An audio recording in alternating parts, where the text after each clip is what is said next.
Okay, hi everybody. Chapter 5 of Ink on His Fingers, a surprise discovery. Hans did not want Ulrich to see him. He hurried down the hall and stood before the prior's closed door. Inside, men's voices rose and fell. The conference must have been going on for a long time and showed no sign of ending. Hans shifted from one foot to the other. Should he wait or should he go to his next class? Decisions. Why were there always so many? Before he could make up his mind what to do, he heard Reuben's familiar grumble, this time pitched higher than usual. Hans looked around. Reuben was propelling Ulrich ahead by holding onto his ear. "Is that the prior in there?" Reuben asked Hans. "Yes, but someone's in here with him."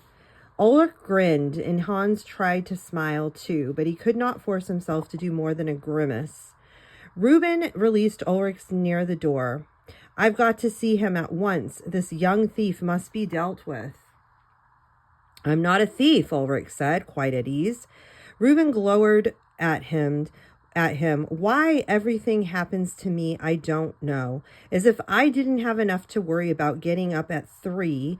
Busy all day long. And now this," he waved a flour-stained hand. Ulrich rubbed his ear. The impish glint in his dark eyes and the way he held himself with watchful readiness aroused Hans' envy. Ulrich looked as if he didn't have a worry in the world. Reuben continued to mourn his personal fate. My bread's ready to come out of the oven. I can't stay here, and I can't go, not with thieves around." "Why don't you tell him who I am, Hans?" Ulrich suggested. After Hans explained, he saw a half smile lurk behind Reuben's scowl. "Just as a schoolboy prank, eh?" Reuben asked. "He's going to have to talk to the prior about it anyway." "Hans, what are you doing here?" "I have to see the prior." Hans could not bear to admit he had to leave school. "Your friend here must see him first." Reuben cast a despairing glance toward the kitchen. "Everybody trusts you, Hans, though boys will be boys, as I only know too well. That bread has to come out of the oven now, or the prior will put me in one of the penitent's cells down in the cellar." "Horrible place, dripping moss," Reuben shuddered. "Hans, see it to that this boy sees the prior. I have to go." He sped back to the kitchen. Hans stiffened. What story would Ulrich have to tell this time? What if he tried to run away? With one spring, he could be on his way to the front entrance and out into the courtyard. Of course, the walls would stop him, or would they? "Ulrich, how did you get inside the monastery walls?" Ulrich leaned against the wall. "Easy, overhanging apple trees." "But why did you do it that way?" "Because some peasant boy chased me. I got away, saw the overhanging branch, and swung up on it. I was inside the walls then, didn't know what to do, so I stayed all night in one of the storehouses. The cook found me. I'll explain it all to the prior." Hans felt better. "Explain? That's all I've been doing lately." "Me too." "Ulrich, didn't you find your uncle?" Ulrich straightened up, tense and excited. "Yes, and what a story he told. He's gone to Haarlem to be with some printers there." "Printers?" "Yes, you know, those metal-tipped sticks. They're used to do that new process for copying books. It's called printing." In his enthusiasm, Ulrich looked taller and more grown up. Johann Gutenberg has already printed a calendar 4 years ago in 1448. Now he's printing his masterpiece. "You'll never guess what it is." "The Bible," Hans said promptly. Ulrich's face fell. "How did you guess?" Hans told all that had happened to him since he last saw Ulrich. Ulrich pranced about with glee. "Then why don't you become an apprentice to Johann Gutenberg too? You said you wanted to copy the Bible, didn't you?" In a burst of insight, Hans saw that God had not withheld the means by which he could copy the Bible, but instead had provided an entirely new way. Even Father's death, so painfully hard to understand, had its place in God's greater plan. The discovery thrilled Hans, but one thing puzzled him. Why didn't your uncle stay in Mainz to help with the Bible? It all goes back to the morning I came, Ulrich said. My uncle overheard Herr Faust trying to bribe a peddler into taking that pouch of types to some patron. The peddler refused, threw the pouch down on the counter, and went out. Herr Faust sent my uncle after him, and during that time I came in. The workman discovered the types gone, just as I looked into the workroom. Herr Faust put that pouch into my bundle, but he didn't want anyone to know he had them. But what was he trying to do? Hans asked. I don't know. Anyway, my uncle and I said he wasn't going to spoil my chances for an apprenticeship, so he went to Harlem. A shuffle of sandaled feet down the hall made them both turn. Here comes Brother John, Hans whispered. I'm going to show him something. You won't run away, will you? Of course not. Brother John advanced with silent steps towards the prior's door. Hans took out the 3 parchment sheets from inside his shirt and spread them like a fan. Brother John, would you look at this writing? Brother John's round, pleasant face turned a mottled red. Who gave these to you? Get rid of them at once. Hans stared in bewilderment. Had Brother John lost his senses? Where shall I take them? He asked. Any place, to the kitchen. Tell Reuben to stuff them in his fireplace. Hans slipped past the rectory into the kitchen. Reuben, surrounded by a dozen loaves of bread, slumped over his stool half asleep. A ladling spoon lay crisscross on the floor in a pool of cooked barley. 2 mice scampered away, their whiskers prickling. In spite of Brother John's urgency, Hans could not resist teasing the cook. Wake up, Reuben. The prior is coming. What? Oh. Reuben jumped up, looked wildly around, and pulled a heavy kettle away from the hot bricks. Hans laughed. I'm fooling Reuben, but you shouldn't sleep so much. Up at 3, to bed by 11, Reuben grumbled. Isn't it natural? He stared at Hans. Where is your friend? Is the prior talking to him? Not yet. But you were supposed to watch him. I trusted you. Reuben sounded aggrieved.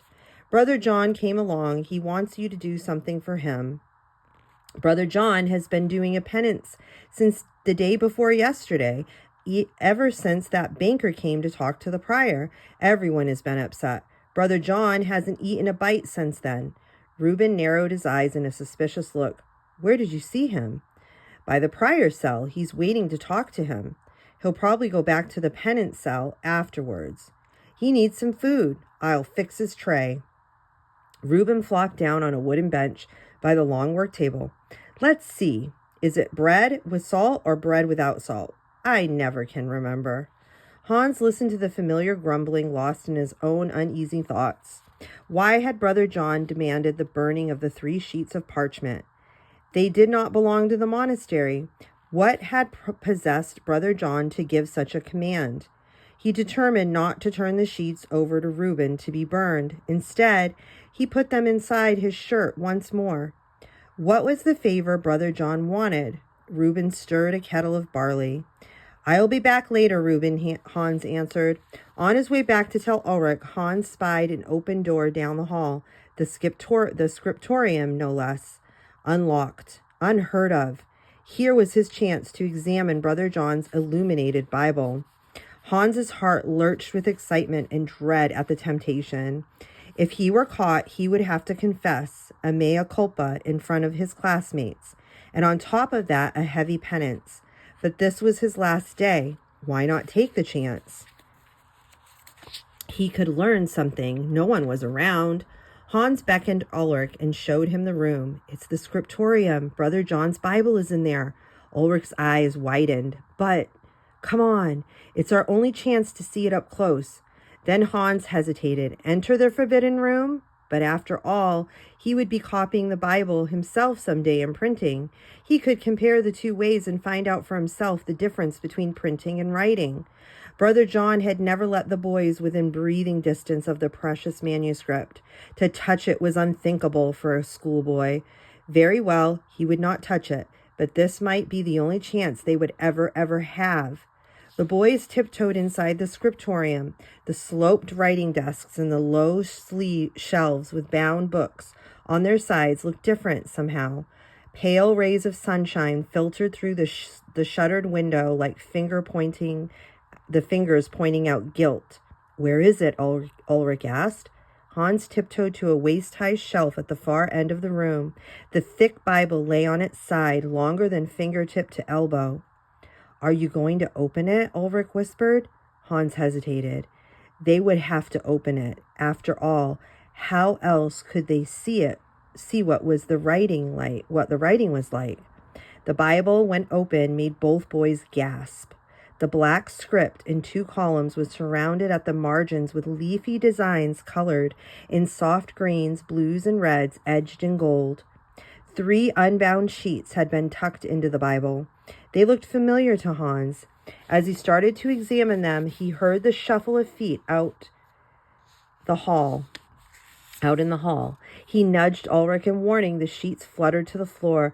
Hans grabbed them and to his horror saw that he had left a smudge on the parchment from his thumb. Still ink stained from his printing experiments at Herr Mueller's the day before. Dizzy with guilt, Hans remembered his promise to himself not to touch the pages. Why had he yielded to the temptation to enter the scriptorium?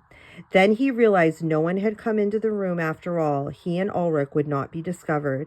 With trembling fingers, he picked up the sheets of parchment. They were the same as the 3 sheets he had brought to show Brother John. Someone copied this page 3 times, Ulrich exclaimed. Is that the way they do it here? For answer, Hans brought out the 3 sheets he had brought from home and explained how he had found them in his father's box. Ulrich grasped the truth. Why, this is printing, he gasped, but it looks just like handwriting. The boys compared the loose pages with the same passage in the bound Bible. The printing was perfect, not a hair's breadth of difference in the 6 copies. Hans thought of his fumbling efforts to stamp metal letters on paper.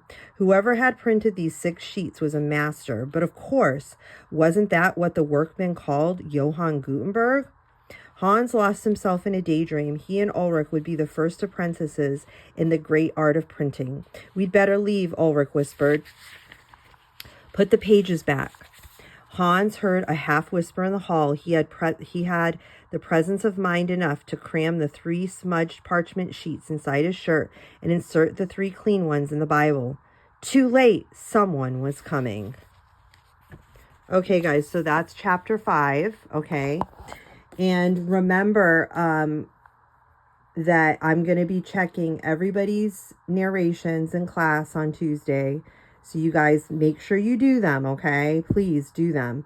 Because I'm going to be making sure everybody did them. And we'll be discussing the chapter 5 together as a class, okay? Blessings, guys. I'll see you on Tuesday.